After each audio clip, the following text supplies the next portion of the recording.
to the United Kingdom, where the Parliament is today going to see the presentation of a mini-budget by the newly elected Prime Minister Liz Truss. The Treasury Committee in the United Kingdom is examining the effectiveness of the government's proposed response to soaring energy prices, something that has, in fact, been a source of major concern in the United Kingdom in recent months.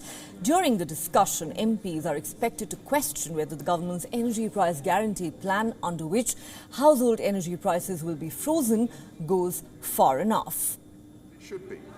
This has made it harder to pay for public services, requiring taxes to rise. In turn, higher taxes on capital, higher taxes on labour have lowered returns on investment and work, reducing economic incentives and hampering growth still further.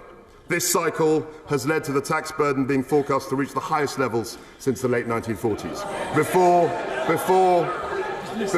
even Her late Majesty acceded to the throne. We are determined, Mr. Speaker, to break that cycle. We need a new approach for a new era, focused on growth.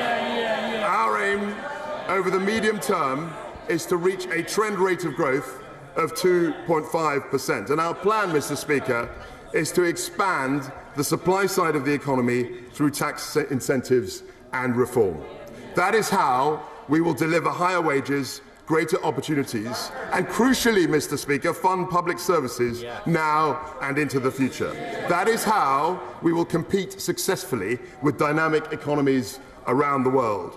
And that is how, Mr. Speaker, we will turn this vicious cycle of stagnation into a virtuous cycle of growth. So, as a government, we will focus on growth, even where that means taking difficult decisions. Now, none of this is going to happen overnight, but today we are publishing our growth plan.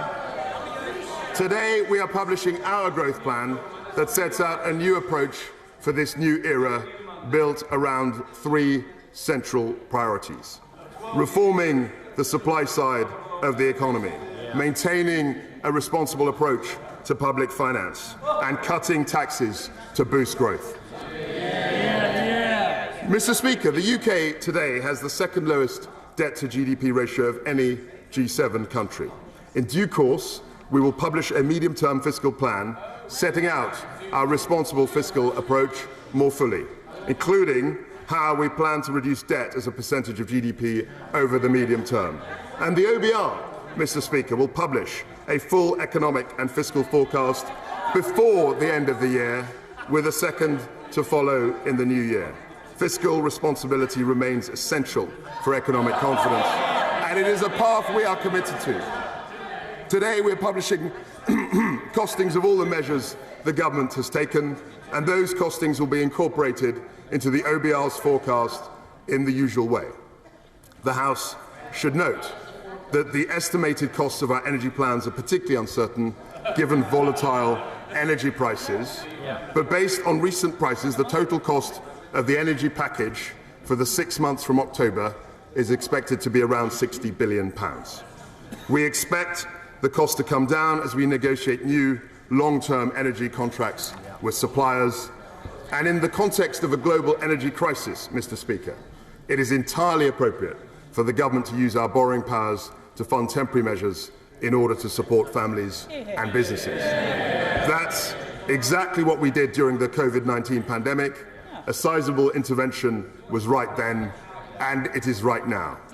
The price, the heavy price of inaction, would have been far greater than the cost of these schemes. Mr. Speaker, we are at the beginning of a new era, and as we contemplate, that's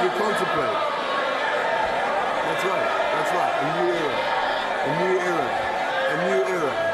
and as we contemplate this new era, we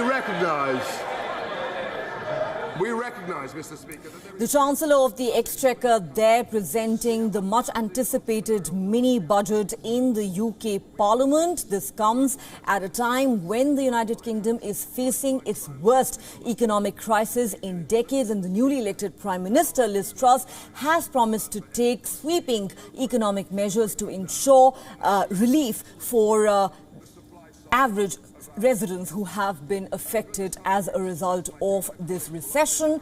Top of the agenda is addressing the energy crisis, something the Chancellor of the Exchequer there just referred to. Also, what's widely expected is for the new government under Prime Minister Liz Truss to cut down on stamp duty, amongst a series of measures that the new government is likely to take to provide economic relief.